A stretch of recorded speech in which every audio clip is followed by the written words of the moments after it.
Oxus सभ्यता के लोगों ने सिंधु घाटी सभ्यता को नष्ट किया। क्या है ऑक्सस सभ्यता? कौन थे इस सभ्यता को मानने वाले लोग? क्या था उनका धर्म? कौन थे उनके देवी देवता? सब कुछ आपको इस वीडियो के अंदर विस्तार से बताने वाला हूं। तो आइए वीडियो की शुरुआत करते हैं। इस वीडियो के अंदर मैं जो जानकारी आपको दे रहा हूं वो जानकारी मैंने इस बुक से ली है। ये बुक अंग्रेजी भाषा में है, उसका हिंदी अनुवाद करके मैं आपको इस वीडियो के अंदर जानकारी दे रहा हूं। इस बुक के अंदर ऑक्सस सभ्यता के बारे में बहुत ही अच्छे से जानकारी दी गई है। एक एक तथ्यों को बहुत ही अच्छे से समझाया गया है। उनके धर्म के बारे में, उनके देवी देवताओं के बारे में, उनके समाज के बारे में, उनके धार्मिक क्रियाकलापों के बारे में बहुत ही विस्तृत तरीके से समझाया गया है। अगर आपको ये बुक पढ़ना है तो ऑनलाइन इसे मंगवा सकते हो या फिर इंटरनेट पर फ्री में भी ये उपलब्ध है, तो वहां से डाउनलोड करके इसे आप पढ़ सकते हो। सही से वीडियो की शुरुआत होती है यहाँ से। इस मैप को आप लोग अच्छे से देखो और इसमें जो पीला पीला एरिया आपको दिख रहा है, विक्ट्रिया मार्जियाना, इन दो क्षेत्रों में ये फैली हुई थी, भारत से बहुत दूर। लेकिन इसका जो संबंध है वो सिंधु घाटी के लोगों के साथ था। क्या था, इसकी चर्चा मैं आगे करूंगा। तो यहाँ से आपको ये समझ में आ गया होगा कि मैं किस क्षेत्र की बात कर रहा हूँ और किस सभ्यता के बारे में बता रहा हूँ। यहाँ से आपको और भी अच्छे से समझ में आ जाएगा। बहुत पहले मैंने एक वीडियो बनाया था यमनाया कल्चर के बारे में, एंड्रोनोबो, बीएमएसी। जो बीएमएसी है इसी के बारे में मैं आपको जानकारी दे रहा हूँ। यहाँ से परिचय की बात करते हैं। ऑक्सस सभ्यता, जिसे विक्ट्रिया मार्जियाना आर्कियोलॉजिकल कॉम्प्लेक्स के नाम से भी जाना जाता है, इस सभ्यता का विस्तार आज के तुर्कमेनिस्तान, उज्बेकिस्तान, अफगानिस्तान और ताजिकिस्तान वाले क्षेत्र में था। लेकिन आज का जो अफगानिस्तान है वो पूरा इसके अंतर्गत नहीं आता था। ये आपको अच्छे से ध्यान में रखना है। विक्ट्रिया वाला क्षेत्र आता था। विक्ट्रिया यानी कुषाणों का जो क्षेत्र था वो इस सभ्यता के अंतर्गत आता था। कह सकते हो पूर्वी ईरान वाले हिस्से में ये सभ्यता फैली हुई थी। इस सभ्यता का नाम ऑक्सस रिवर यानी आज की आमू दरिया के नाम पर रखा गया है। ऑक्सस सभ्यता को इतिहासकार मध्य एशिया की प्रमुख कांस्य युगीन सभ्यता भी मानते हैं। ये सभ्यता इतनी विकसित थी कि सिंधु घाटी सभ्यता से भी ज्यादा उन्नत किस्म के शहर इसमें मौजूद थे। ऑक्सस सभ्यता की उत्पत्ति नामा जगा संस्कृति से मानी जाती है, जिसका प्रमुख केंद्र तुर्कमेनिस्तान के दक्षिणी भाग में स्थित नामा जगा तेपे में था। यह संस्कृति मुख्य रूप से कोपेत दाग पर्वत श्रृंखला की तलहटी में विकसित हुई थी। इस संस्कृति का प्रभाव आज के उज्बेकिस्तान, अफगानिस्तान और उत्तर पूर्वी ईरान तक था। नामा जगह संस्कृति का जो समय माना जाता है वो 3000 ईसा पूर्व से लेकर 2300 ईसा पूर्व के मध्य का माना जाता है। यहाँ पर समझने की बात है, इतिहासकारों ने इस संस्कृति को अलग अलग भागों में बांटा है। इसका जो पहला चरण है वो 4000 ईसा पूर्व से शुरू होता है और अंतिम चरण 1700 ईसा पूर्व तक चलता है। ये आपको अच्छे से समझना है। ऑक्सस सभ्यता का जो समय माना जाता है वो 2300 ईसा पूर्व से 1700 ईसा पूर्व के मध्य में माना जाता है। नामा जगह संस्कृति का अंतिम जो समय है वो ऑक्सस सभ्यता के नाम से जाना जाता है। तो ये था ऑक्सस सभ्यता का परिचय। और अब बात करते हैं ऑक्सस सभ्यता के इतिहास पर। ऑक्सस सभ्यता का वास्तविक नाम क्या था ये किसी को पता नहीं है, इतिहासकारों को भी पता नहीं है। इस सभ्यता के स्थलों की जानकारी 20वीं शताब्दी के मध्य में मिलनी शुरू हुई थी, लेकिन इसे एक स्वतंत्र और विकसित सभ्यता के रूप में पहचान 1970 के दशक में मिली थी। इसका श्रेय यूनानी सोवियत पुरातत्वविद विक्टर सारियानिदी को दिया जाता है। विक्टर सारियानिदी ने तुर्कमेनिस्तान के काराकुम मरुस्थल में स्थित गोनुर तेपे, टोगोलुक और अन्य स्थलों की खुदाई का नेतृत्व किया था। इन्हीं उत्खननों से अत्यंत विकसित कांस्य युगीन ऑक्सस सभ्यता के प्रमाण मिले थे। 1978 में विक्टर सारियानिदी ने उत्तरी अफगानिस्तान के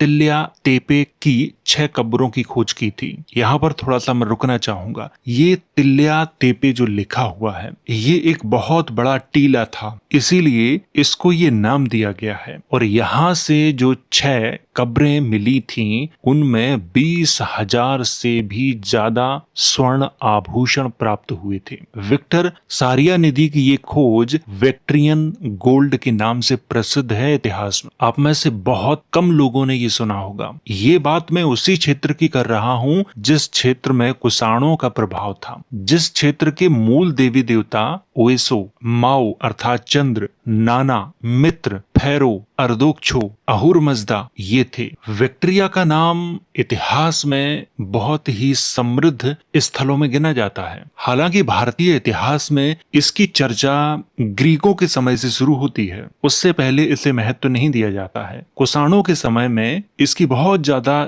चर्चा हुई है। तो कुषाणों की दृष्टि से इसे हम जानते हैं, लेकिन कुषाणों से कई शताब्दियों पहले भी विक्ट्रिया एक प्रमुख केंद्र था। उसके आसपास कई अत्यंत विकसित सभ्यताएं मौजूद थीं। तो ये था ऑक्सस सभ्यता का इतिहास। अब बात करते हैं ऑक्सस सभ्यता के प्रमुख नगरों की। नंबर 1, गोनुर तेपे। तेपे का अर्थ होता है बहुत बड़ा टीला। जैसे सिंधु घाटी सभ्यता में एक टीला है जो मूल रूप से स्तूप है, उसे टीला नाम दिया गया है। उसी के नीचे पूरी सभ्यता प्राप्त हुई थी। इसी तरह के टीले उस वाले क्षेत्र में भी मौजूद हैं। गोनुर तेपे में क्या क्या मिला था? एक विशाल किला, मंदिर, अग्निवेदिकाएं, जलाशय, आभूषण, कांस्य के हथियार, मोहरें, रथों के अवशेष, अनाज के भंडार। नंबर 2, टोगोलोक। ये एक नगर था और इससे अग्निवेदिकाएं, धार्मिक कक्ष, बलि स्थल, मिट्टी के उपकरण आदि प्राप्त हुए थे। नंबर 3, दासली। इस नगर से गोलाकार किला, महल, आवासीय भवन, कांस्य उपकरण, मिट्टी के बर्तन, मोती और मोहरें यहाँ से प्राप्त हुई थी। नंबर 4, केलेली। इस नगर से किला, आवास, धातु उपकरण, आभूषण, बलि स्थल, अग्निशाला इस नगर से प्राप्त हुए थे। ऑक्सस सभ्यता के नगर विकसित थे क्योंकि ऊंची दीवारें, किला, सुनियोजित सड़कें, जल प्रबंधन, आवासीय परिसर, पशु, बलि, अग्निशालाएं आदि के प्रमाण भी मिले हैं। कांस्य उपकरणों में खास तौर से जैसे कुल्हाड़ी, भाला, चाकू, तीर, छैनी, हथौड़ा आदि प्राप्त हुए थे। स्वर्ण आभूषणों में हार, कंगन, मुकुट, अंगूठियां, मोती आदि प्राप्त हुए थे। मोहरों पर खास तौर से बैल, बकरी, भेड़, ऊंट एक प्राचीन जीव था, उसकी आकृति भी बनी है, जिसे ऐसा माना जाता है कि ये मध्य एशिया का प्राचीन जीव था। ज्यामितीय आकृतियां ये भी बनी हैं। धार्मिक प्रतीकों में मानव की आकृतियां, देवी आकृतियां, पशु आकृतियां, अग्निवेदिकाएं, अनुष्ठानिक कक्ष आदि के प्रमाण मिले हैं। अग्नि को पवित्र माना जाता था। वैसे भी प्राचीन समय में ईरान के आसपास वाले क्षेत्रों में अग्नि का बहुत महत्व था। वृक्ष की पूजा होती थी, जीवन और उर्वरता के प्रतीक के तौर पर। सांप की होती थी, संरक्षण, पुनर्जन्म या शक्ति के प्रतीक के तौर पर। बैल की पूजा होती थी, शक्ति और कृषि के प्रतीक के तौर पर। इस सभ्यता में कुछ इतिहासकार हैं जो दावा करते हैं, लेकिन उनका जो दावा है अधिकतर इतिहास स्वीकार नहीं करते हैं। वो कहते हैं कि ऑक्सस सभ्यता मूल रूप से सांप और बैलों तथा गाय को महत्व देने वाली सभ्यता थी। इस सभ्यता के लोग गाय पालते थे, बैलों से खेती करते थे और कभी कभी बैलों की बलियां भी देते थे। सांपों का प्रयोग अपने दुश्मनों को मारने में किया करते थे और ऐसा इतिहास में कई बार देखा गया है। युद्ध के समय सांपों के जहर का प्रयोग करना, सांपों से दुश्मनों के सिपाहियों पर हमला करवाना, दुश्मनों के शिविरों में सांपों को छोड़ देना, ये प्राचीन लोग करते थे। और कुषाणों के सिक्कों पर एक देवता है जिसका नाम है ओएसो, उसके साथ बैल भी है और सांप भी है। ओएसो का मूल नाम है महेश्वर। इसके बारे में मैं एक वीडियो में आप लोगों को बहुत अच्छे से समझा चुका हूँ।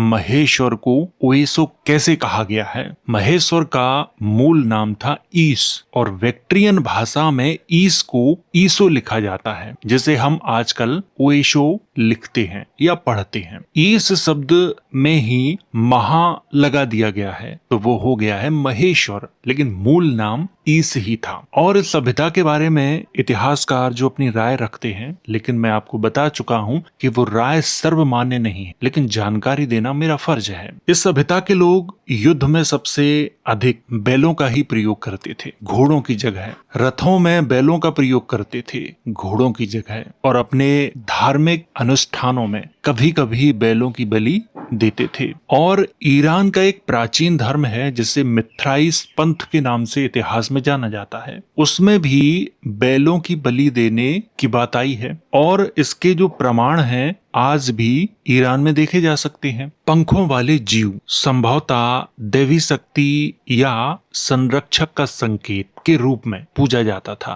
पंखों वाले जीव का प्रयोग ईरान में होता था। जब आप पारसी धर्म के प्रतीकों को देखोगे तो वहां पर वो दिखाई देता है। रथ और पहिए के अवशेष, गेहूं, जौ, सिंचाई, नहरें और पशुपालन में गाय तथा बैल को सबसे अधिक महत्व दिया जाता था। नहरों की चर्चा आई है। ऑक्सस सभ्यता, ऑक्सस सभ्यता के लोग लिपि से परिचित नहीं थे, अर्थात वो लिखना नहीं जानते थे। कुछ प्रतीक हैं जिनका वो प्रयोग करते थे, इसीलिए इस सभ्यता के बारे में स्पष्ट रूप से जो जानकारी है वो नहीं मिलती है। जो अवशेष प्राप्त हुए हैं उन अवशेषों के आधार पर इतिहासकारों ने जानकारी दी है। इस सभ्यता का कोई ग्रंथ भी नहीं मिला है। तो इस सभ्यता का मूल नाम क्या था, देवताओं के नाम क्या थे, धर्म कौन सा था, इसकी ठीक ठीक जानकारी नहीं मिलती है। अब बात करते हैं ऑक्सस सभ्यता और सिंधु सभ्यता के बारे में। सिंधु सभ्यता और ऑक्सस सभ्यता का समय लगभग समान ही था। इतिहासकार मानते हैं कि दोनों के मध्य व्यापार, सांस्कृतिक संपर्क और जन आवागमन भी था। संभवतः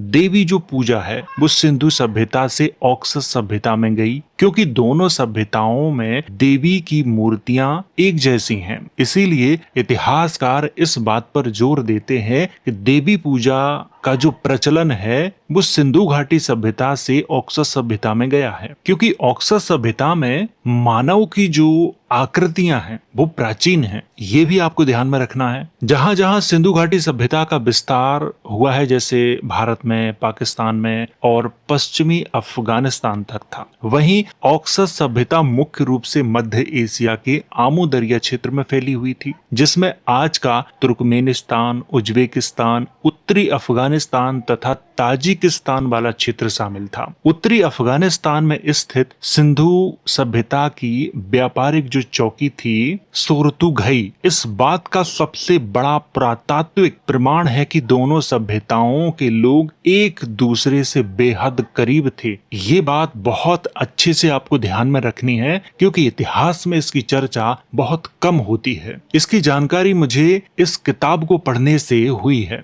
ये किताब बहुत ही अच्छी है और इसमें जो जानकारी मिलती है एकदम सटीक जानकारी मिलती है। कोई भी अतिशयोक्ति बात नहीं की गई है, बढ़ा चढ़ा के धार्मिक चीजों को प्रस्तुत नहीं किया गया है। यह चौकी विशेष रूप से लाजवर्त और मध्य एशियाई धातुओं के व्यापार को नियंत्रित करने के लिए बनाई गई थी। सिंधु सभ्यता के लोग ऑक्सस क्षेत्र से बेहतरीन किस्म का लाजवर, फिरोजा और टिन आयात करते थे। बदले में सिंधु क्षेत्र से हाथी दांत की वस्तुएं, मनके, कपास के वस्त्र और शंख से बनी कलाकृतियां ऑक्सस सभ्यता के नगरों तक पहुंचती थीं। ऑक्सस सभ्यता के प्रमुख स्थलों जैसे गोनुर तेपे से सिंधु घाटी की बेलनाकार और चौकोर मोहरें मिली हैं। इसीलिए ये सबसे बड़ा प्रमाण है कि दोनों सभ्यताओं के बीच में संपर्क था। साथ ही सिंधु क्षेत्र की कुछ मोहरों पर मध्य एशियाई जीवों और आकृतियों का प्रभाव दिखाई देता है, जो दोनों ओर से व्यापारियों की सक्रिय मौजूदगी को दर्शाता है। सिंधु सभ्यता के नगर हड़प्पा और मोहनजोदड़ो में ग्रिड प्रणाली, उत्कृष्ट जल निकासी व्यवस्था, पक्की ईंटों के बहुमंजिला मकानों और विशाल स्नानागारों के लिए जाने जाते हैं। यहाँ व्यक्तिगत स्वच्छता पर बहुत ध्यान दिया जाता था। कहाँ पे? सिंधु घाटी सभ्यता में। लेकिन इसके विपरीत ऑक्सस सभ्यता के नगर जैसे गोनुर तेपे, दासली और टोगो लोग विशाल किलों या गढ़ों के रूप में ये विकसित हुए थे। यहाँ की इमारतें मुख्य रूप से कच्ची ईंटों से बनी थीं और उनके चारों ओर गहरी खाइयां और ऊंची रक्षात्मक दीवारें होती थीं। जैसे आजकल हम अपने किलों में देखते हैं, किला है उसके आसपास खाई खोदी गई है, ऊंची ऊंची दीवारें बनाई गई हैं, लेकिन इस तरह की दीवारें और इस तरह की खाइयां सिंधु घाटी सभ्यता के नगरों में दिखाई नहीं देती हैं। ऑक्सस वास्तुकला में बड़े पैमाने पर बड़े महल और अनुष्ठानिक स्थल मुख्य आकर्षण थे, जो सिंधु घाटी सभ्यता में देखने को नहीं मिलते हैं। दोनों सभ्यताएं एक दूसरे से अलग थीं। ऑक्सस सभ्यता के लोग सिंधु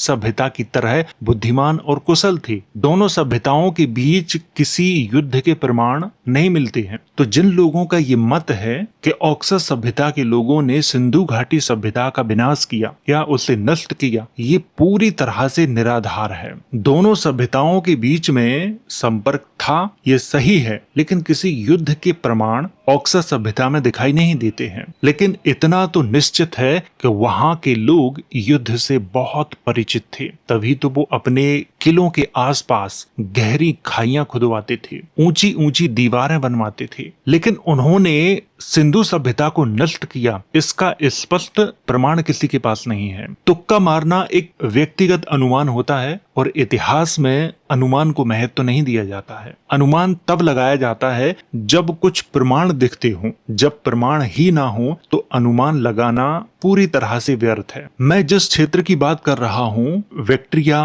और मार्जियाना वाले क्षेत्र की, और उसी के पास में मार्जियाना वाले क्षेत्र से थोड़ी दूरी पर कैसिपियन सागर है, जहां से ऋषि कश्यप की जो परंपरा है वो प्रारंभ होती है। हालांकि इसके बारे में जानकारी किसी और वीडियो में दूंगा, क्योंकि इस वीडियो के अंदर मैं मुख्य रूप से ऑक्सस सभ्यता और सिंधु घाटी सभ्यता पर बात कर रहा हूँ। इतना तो निश्चित है कि प्राचीन समय में आज की तरह कोई बॉर्डर नहीं थे। लोग यहाँ से वहां आते जाते थे और सभ्यताएं भी यहाँ से वहां गई हैं। लोगों ने आक्रमण किए हैं, एक दूसरे की सभ्यताओं को लूटा है, नष्ट किया है, और ये प्रमाण हमें मुगल काल तक दिखते हैं। लेकिन इस पूरी बुक में जिससे मैं ये जानकारी दे रहा हूँ, कहीं पर भी ऐसा नहीं लिखा है कि ऑक्सस सभ्यता के लोगों ने सिंधु घाटी सभ्यता को नष्ट किया या उस पे आक्रमण किया या उनकी संस्कृति को किसी भी प्रकार से कोई नुकसान पहुंचाया है। ऐसा कहीं पर भी नहीं लिखा है। यूट्यूब पर, इंटरनेट पर जो लोग लिख रहे हैं या जो लोग अपना कंटेंट बना रहे हैं, उनमें से कई लोग दावा कर रहे हैं कि ऐसा हुआ है, लेकिन प्रमाण उनके पास भी नहीं है। ऑक्सस सभ्यता